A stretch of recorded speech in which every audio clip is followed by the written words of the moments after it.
मालिक तेरा वही है। ईश्वर को जान बंदे, मालिक तेरा वही है। कर ले तू याद दिल से, हर जामे वो सही है। ईश्वर को जान बंदे, मालिक तेरा वही है। भूमि आगन पवन में, सागर पहाड़ बन में। भूमि आगन पवन में, सागर पहाड़ बन में। उसकी सभी भुवन में छाया समा रही है। उसकी सभी भुवन में छाया समा रही है।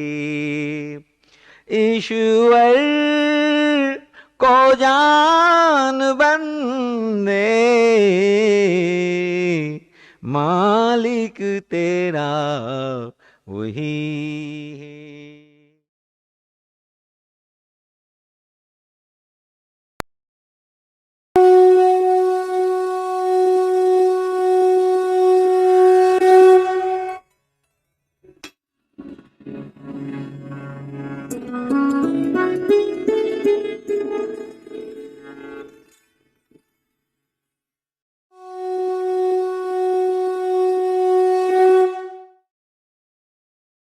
अब एक भजन होगा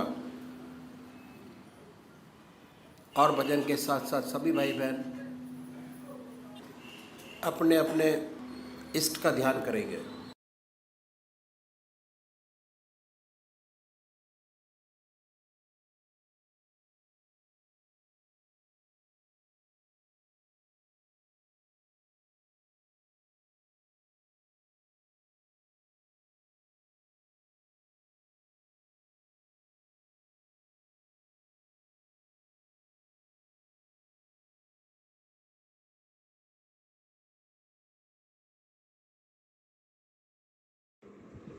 मेरे यार तू सलामत, मेरे यार तू सलामत, तेरे दम से हर खुशी है। मैं हजार बार कुर्बान, मैं हजार बार कुर्बान, तू ही मेरी जिंदगी है। मैं हजार बार कुर्बान, मैं हजार बार कुर्बान, तू ही मेरी जिंदगी है। मेरे यार तू सलामत, मेरे यार तू सलामत, तेरे दम से हर खुशी है। तू कदम जहां भी रख दे, वो मकाम मुझको काबा। तू कदम जहां भी रख दे, वो मकाम मुझको काबा।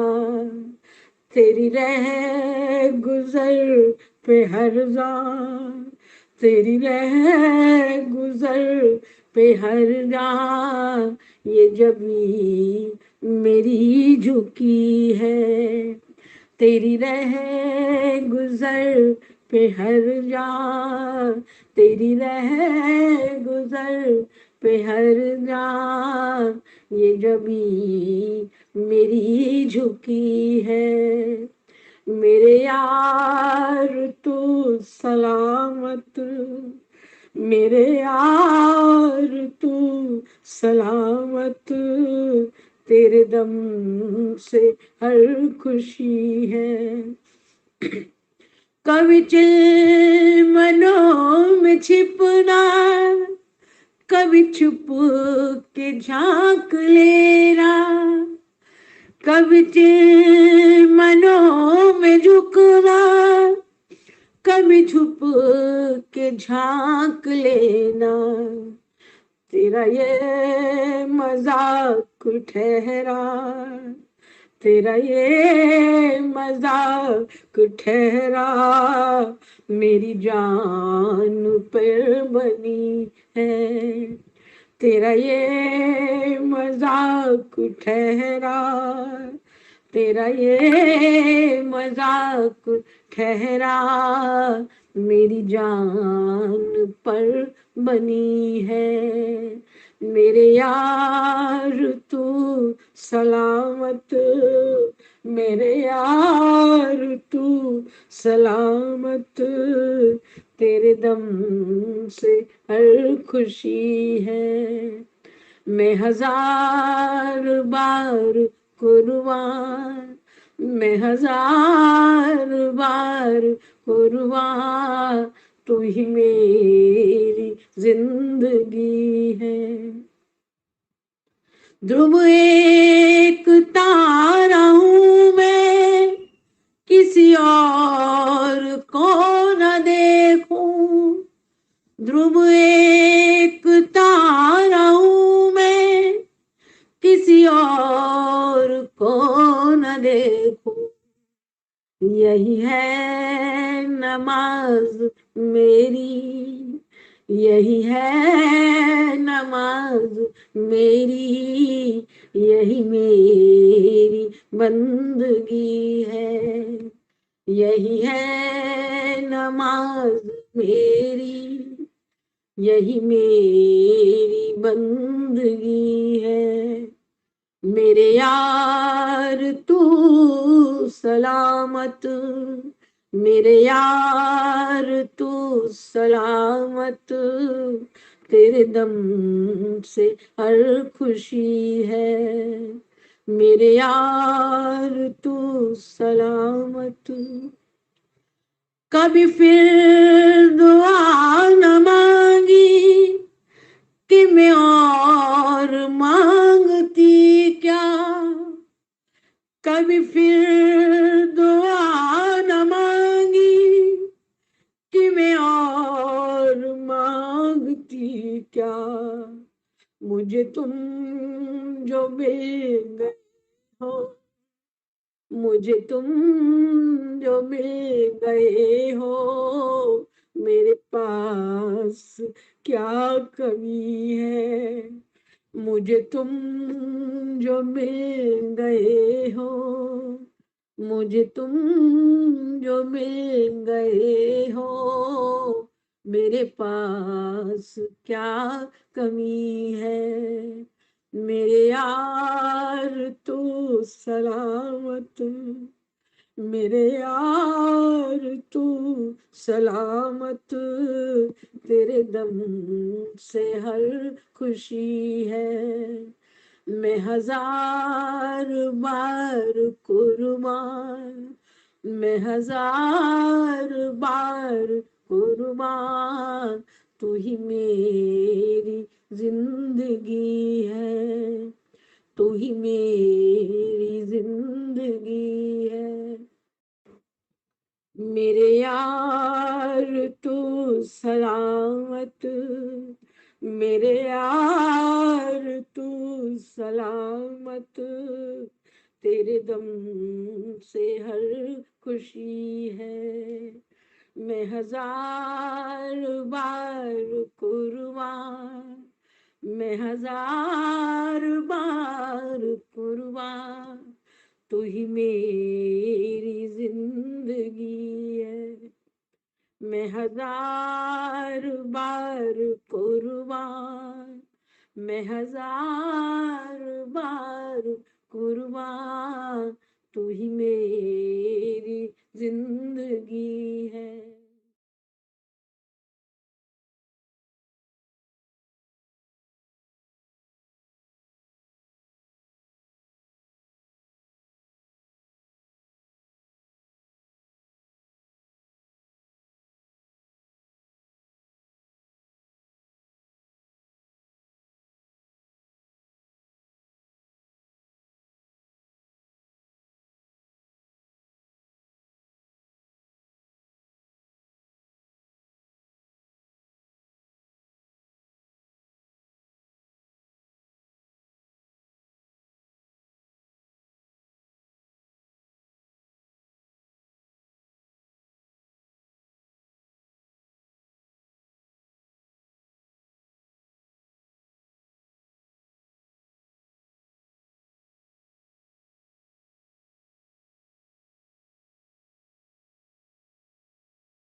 अड़चन ना आए, इसके लिए संतों ने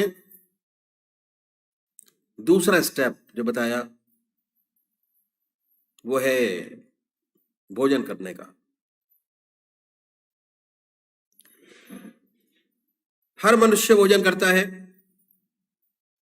और भोजन करने में आधा घंटा दोपहर को और आधा घंटा रात्रि को लगाता है। ये समय खाली है और इस समय में हम बड़े आराम से अपने आराध्य की स्तुति कर सकते हैं, ध्यान कर सकते हैं। ये समय ऐसा है कि दुनिया के व्यवहार का आप कोई काम नहीं कर रहे, बस थोड़ा सा परिवर्तन लाना पड़ेगा। और हमारा तरीका पुराना यही था जो मैं आपके सामने रखूंगा। वेस्टर्न कल्चर की हमारे ऊपर छाप पड़ी और हमारा स्टैंडर्ड 2.5 फुट ऊंचा हो गया। कैसे? पहले हम जमीन पर बैठकर भोजन करते थे, अब मेज कुर्सी आ गई, उस पर बैठ के भोजन करते हैं। ये परिवर्तन हुआ वेस्टर्न कल्चर का। और दूसरी बात क्या है कि जितने भी दुनिया के वार्तालाप हैं वो हम खाने की मेज पर करते हैं।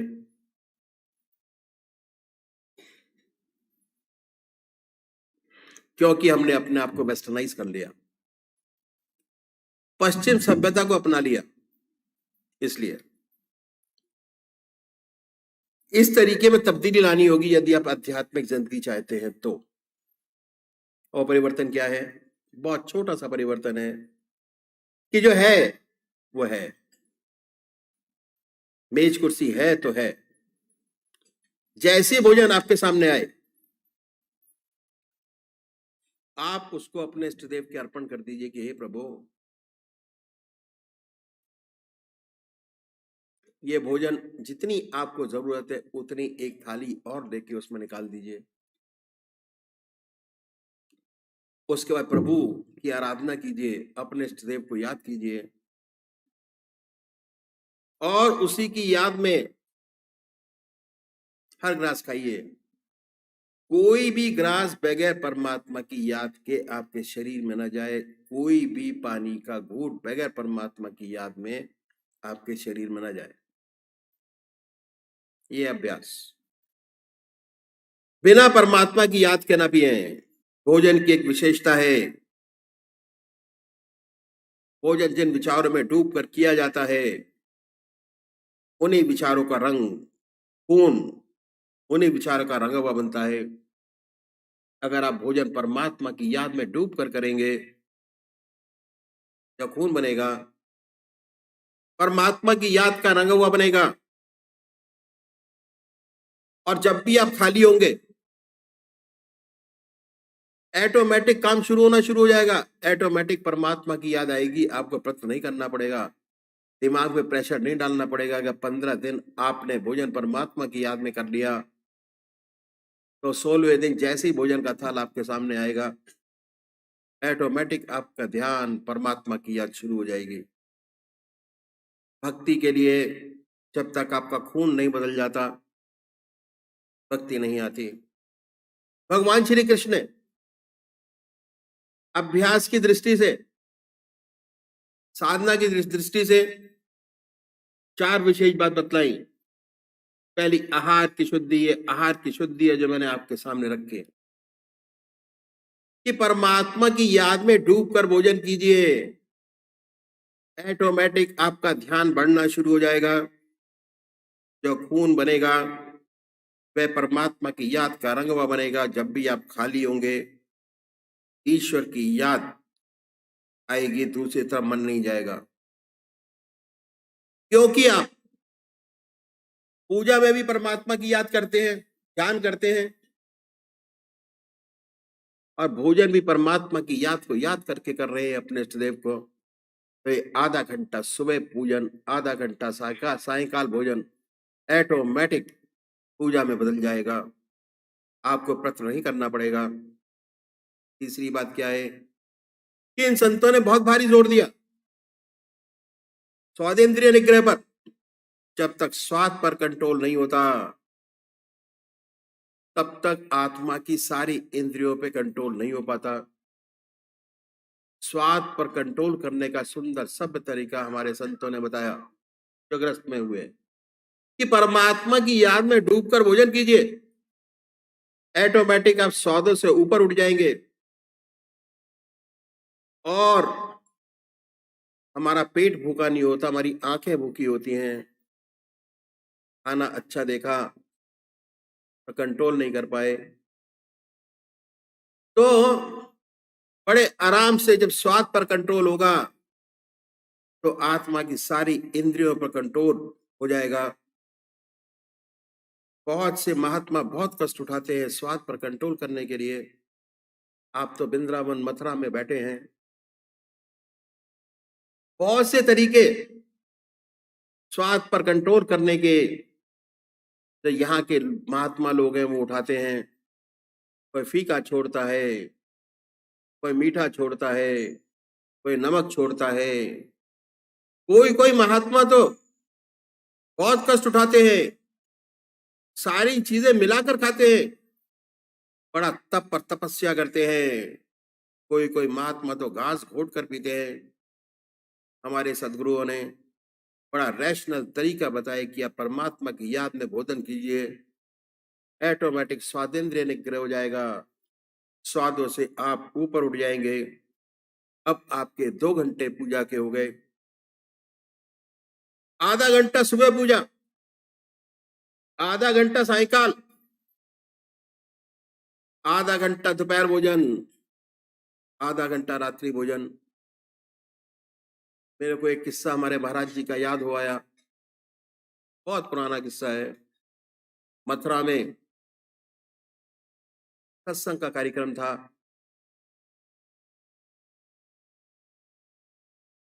तो यहाँ के 2 महात्मा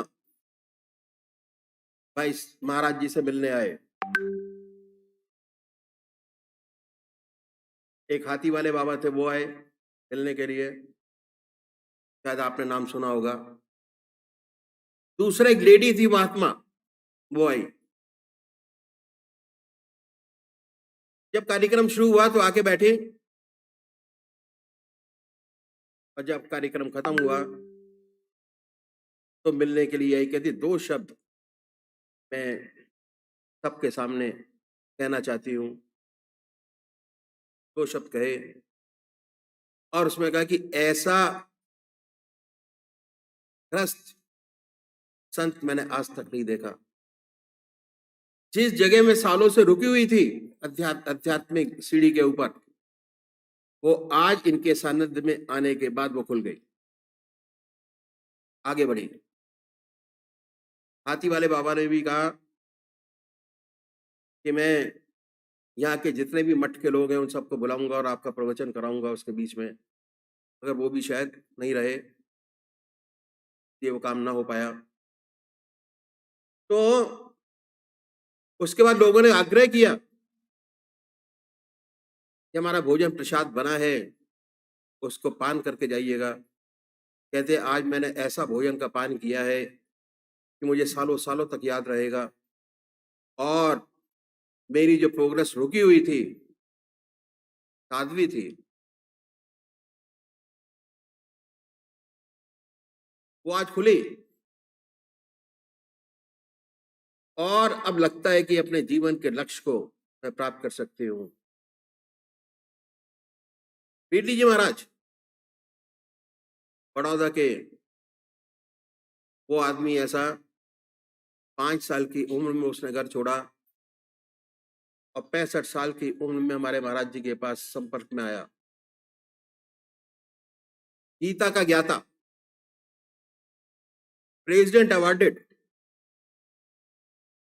प्रेसिडेंट का अवार्ड प्राप्त किया हुआ, गीता 1 हफ्ते बराबर बोलता रहे, 24 घंटे ना थके। जब वो महाराज जी के संपर्क में आया तो अन्न नहीं ग्रहण करता था वो।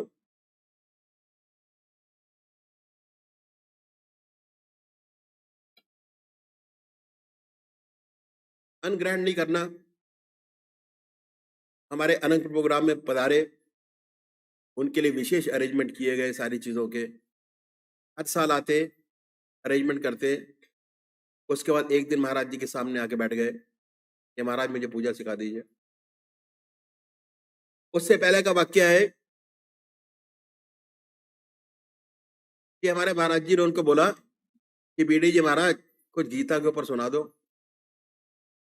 उनकी आंखों में सिर्फ आंसू थे और कुछ नहीं था। कहते हैं भाई साहब जी, आज गीता क्या, मैं कुछ बोल ही नहीं सकता। कहते आप तो ज्ञाता हो। कहते औरों के लिए हूं, यहां मैं बिल्कुल खाली हूं। ये वो विद्या है। कहा करते थे कि इन्होंने इतना योग धारण किया हुआ है, अगर चाहे तो पृथ्वी को हिला दे, पलट दे।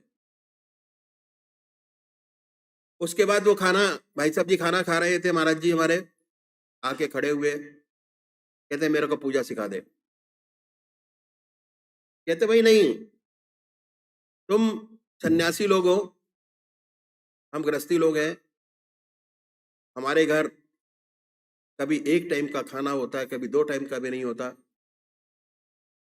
मैं तेरे को पूजा सिखा दूंगा, अगर तू मेरे किसी हैं फॉलोअर के पास पहुंच गया, तुझे खाना नहीं मिला उस हिसाब से जिस हिसाब से तुम लोग खाते हो, तो तू शाप दे देगा, तू भाग जाए यहाँ से। चले आए लौट के। आज अगले दिन फिर पहुंच गए खाने के टाइम पर। कहते महाराज आपसे कल एक रिक्वेस्ट की थी कि पूजा सिखा दो, आपने सिखाई नहीं। कहते नहीं तुम जाओ। चले गए। तीसरे दिन गांव गए। इतनी लंबी दाढ़ी रखी हुई थी उन्होंने, सफेद रंग की दाढ़ी, इतने लंबे बाल, सफेद रंग के केश। बचपन से तब तक ना शेव की थी, ना दाढ़ी बनवाई थी। गांव गए, जाके ये दाढ़ी बनवाई, बाल उतरवाए। उतरवाने के जब लोगों ने पूछा उनसे कि भाई ये आपने क्यों करा लिया, यहाँ तो आप 2 दिन के लिए आए हो, असली चेहरा तो आपका वहां आश्रम में है आपके। कहते नहीं, इनको रखने का कोई फायदा नहीं। फिर दोबारा आए, आके फिर दोबारा खड़े हुए कि महाराज पूजा सिखा दीजिए। कहते तू हमारे आश्रम का अन्न ग्रहण नहीं करता, मैं तेरे को कैसे पूजा सिखा दूं। कहते अपने हाथ से आधी रोटी तोड़ के खिला दे। उसके बाद से अपने आश्रम में जाके वो फलाहार खाते थे, हमारे यहाँ आते थे तो सूखी रोटी लाइन में बैठ के खाते थे। पूजा सिखाई। उसके बाद परिक्रमा का कार्यक्रम था गोवर्धन का, पूजा के लिए दोबारा बुलाया हुआ था उनको।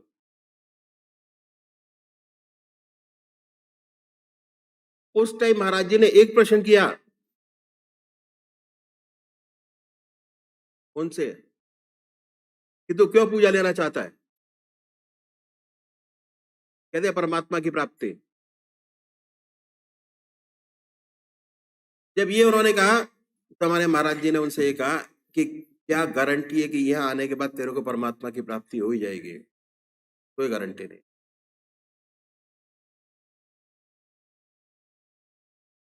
कोई गारंटी नहीं। तो वहां जा जहां तेरे को गारंटी मिलती हो कि तेरे को ये प्राप्ति हो जाएगी। फौरन पैरों में गिर पड़े, कहने लगे महाराज जब मेरा हाथ पकड़ोगे तो जो आपकी स्टेज है उस पार तो मेरे को लगा ही दोगे आप, मेरे को इतना ही चाहिए। महाराज जी ने कहा कि तू ही हकदार है असली पूजा लेने लायक। उसके बाद अपने आश्रम में जाने के बाद वो सारी चीजें खुला रखते थे, कोई आए कोई जाए, कोई संग्रह नहीं, कोई कुछ नहीं। और उन्होंने अपने शिष्यों से ये कहा हुआ था कि जब मेरे प्राण निकल जाएं तो पहले मेरे महाराज जी से पूछना कि मैं शरीर में हूं या नहीं हूं, तब मेरा दाह संस्कार करना। कहीं ऐसा ना हो कि मेरी समाधि लगी हो तो तुम मेरा दाह संस्कार करने के लिए ले जाओ। जब उनने समाधि ली, कौन आया, कहते हाँ भाई अब नहीं है शरीर के अंदर। ये वो चीज है। पीडी जी महाराज आज नहीं है, उनके आश्रम के बहुत लोग हमारे यहाँ आते हैं, दूर दूर से आते हैं, आनंदित होते हैं, उठाते हैं। तो हमारा अप्रैल का भंडारा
मैं तेरी आती है रो लेता हूँ मैं, याद अकेले मैं तेरी आती है रो लेता हूँ मैं, आंसुओं से अपने मुंह अपना ही धो लेता हूँ मैं, याद अकेले मैं तेरी आती है रो लेता हूँ मैं,